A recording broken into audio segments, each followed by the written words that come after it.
ও মারে, পেতে আবার মোচড় দিয়ে উঠলো। কি যে করি, আশেপাশে তো ঝোপ ঝাড়ু নেই। যাই, সামনের খেতে কাজটা ছেড়ে আসি।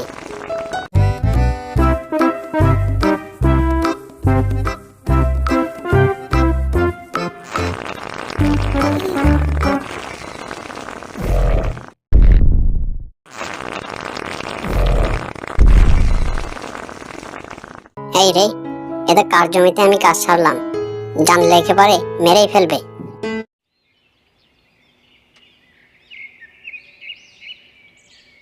অনেক বেলা হয়ে গেল, জমিতে একটু যাই, দেখি আমার ফসলগুলো কত বড় হলো।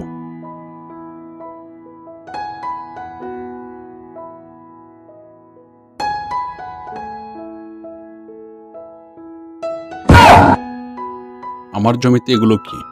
উহ, কি গন্ধ! মনে হয় এক্ষুনি পেটের নাড়ি বুড়ি বের হয়ে যাবে। এসব কার কাজ? নিশ্চয়ই পাজি শিয়ালটার কাজ। গতকালে তো ওর পেট খারাপ হয়েছিল। মনে হয় এটা পাজি শিয়ালের কাজ। মানে এটা পাজি শিয়ালের কাজ।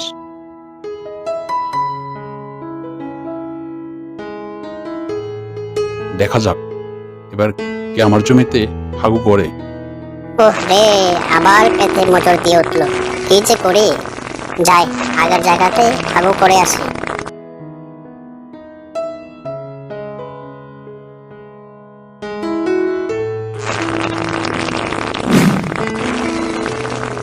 ওরে মারে বাবারে, মরে গেলাম রে। এটা কি, মনে হয় আর ওকে থাকবে না। এখন কি করি? মামাও তো এখন ঘুমাচ্ছে। থাক, আজ রাতটা কোনো রকমে কাটাই, কালই মামার কাছে যাব।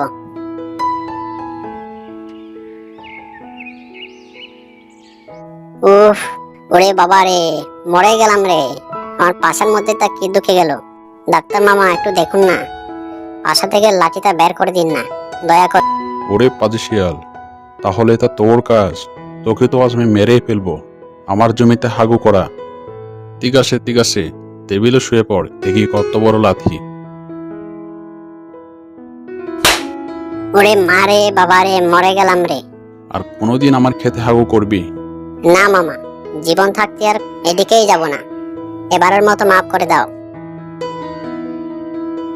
যা, এবারের মতো মাফ করে দিলাম। আরেকবার হলে কিন্তু মেরেই ফেলবো।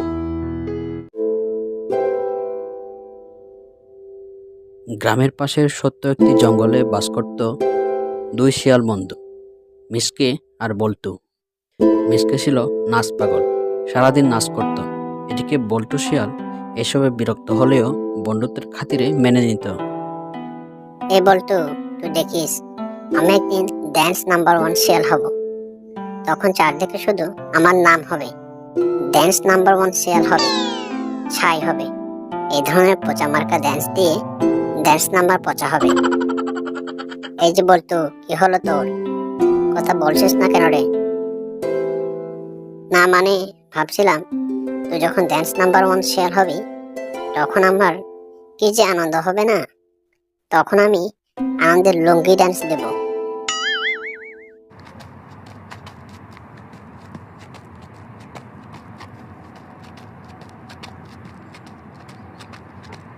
Swagger down the street with your red lips and funky beat. You better hold your head up to the sky. I'm gonna roll with you till the day I die.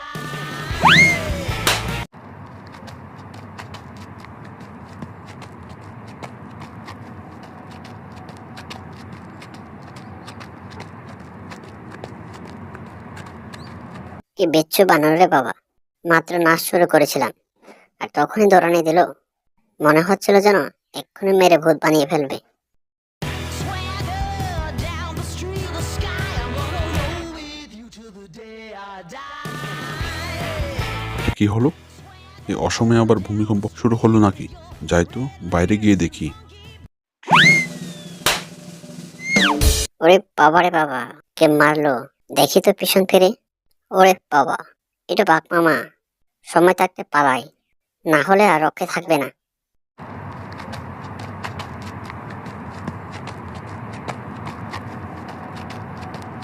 তোকে একবার বাগে পায়, তারপর মজা দেখাবো।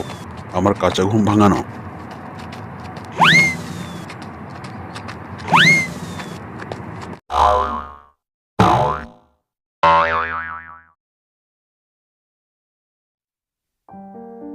কুসুমপুর নামক এক বনে এক শেয়াল বাস করত। শেয়ালটি খুবই সুন্দর আর প্রেমময় ছিল। একদিন সে নদীর পাড় দিয়ে হেঁটে যাচ্ছিল। যেতে যেতে সে হঠাৎ এক সুন্দরী শিয়ালিনীকে দেখল। সুন্দরী শিয়ালিনীকে দেখে তার মনে প্রেম জেগে উঠল। শিয়ালটি ফ্যাল ফ্যাল করে সুন্দরীর দিকে তাকিয়ে রইল।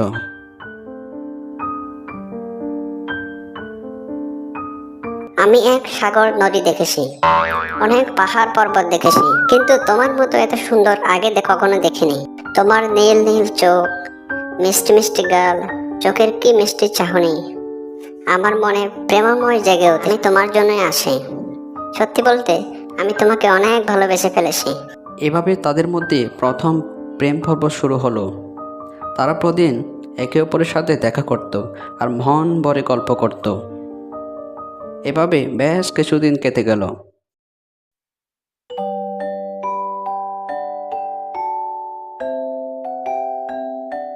একদিন রাতে শেয়ালের কিছুতেই ঘুম আসছিল না। শিয়ালিনীর সাথে কথা বলার জন্য সে ছটফট করছিল। কি করবে সে কিছুতেই ভেবে পাচ্ছিল না। এভাবে অর্ধেক রাত অতিবাহিত হয়ে গেল।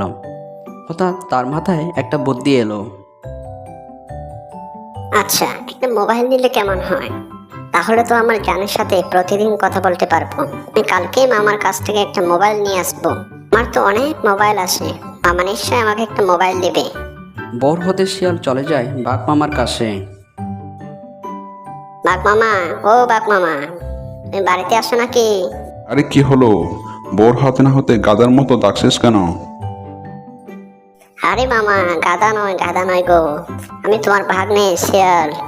ও তুই তো এত ভোরবেলা চেঁচাচ্ছিস কেন? আরে মামা, চাচাচ্ছি কি এমনি, তোমার ভাগ্নে খুব খুশিতে আছে। এত খুশি হওয়ার কারণ কি? প্রেমে প্রেমে পড়লি নাকি? ও মামা, মামা তুমি ঠিকই ধরেছ। ও তাই তাই এত ভোরবেলায় আমাকে কি করতে হবে? মামা বেশি কিছু না গো, শুধু একটু সাহায্য করতে হবে। কি সাহায্য করতে হবে? বেশি কিছু না মামা, তোমার তো অনেক মোবাইল আছে, তাই এই গরিব ভাগ্নেকে একটা দাও না গো। কেন? মোবাইল দিয়ে কি করবি? ও মামা, একটু বোঝার চেষ্টা করো। ও, সারা রাত ধরে কথা বলার জন্য? মামা তুমি আমার মনের কথা সব বুঝে ফেলেছ। বুঝবো না কেন? আমি যে তোর মামা।